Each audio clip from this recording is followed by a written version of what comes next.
My pops thinks that male bonding is best served with underhanded insults. He still doesn't know how to tell me he loves me without putting me down.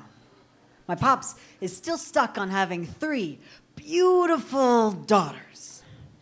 My pops doesn't know how to love himself. My pops doesn't think he is smart enough. My pops is trying so hard. I need him to try harder. It was 3 years since the Christmas when he couldn't say my new name. 1.5 years since I convinced him my gender wasn't just a phase. 12 months since he began explaining me as Robbie to his mother. 8 months since I began weekly injections of testosterone. 7 days since he apologized to me for taking so long to figure out my name and pronouns, how to wrap his mouth around calling me he, my son. I forgot how much I needed this moment like a communion wafer. I savor on my tongue that has melted away and gone too soon. This is a privilege, an honor, no, a right, a relief. This is rare.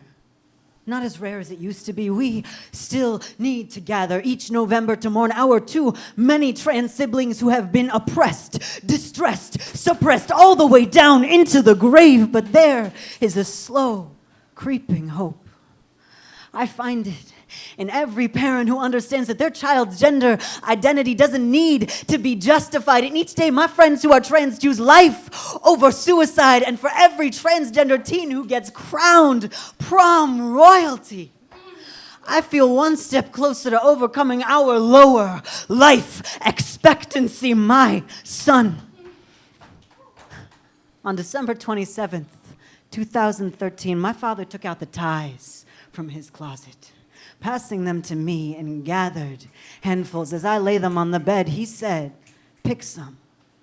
And as if each one was an awkward holy relic, I inspected them, the woven, hand-painted, embossed with insignia, emblazoned with the cool hues of regiment. And as I searched and set aside, he opened up just a little at a time, telling the story of where they came from.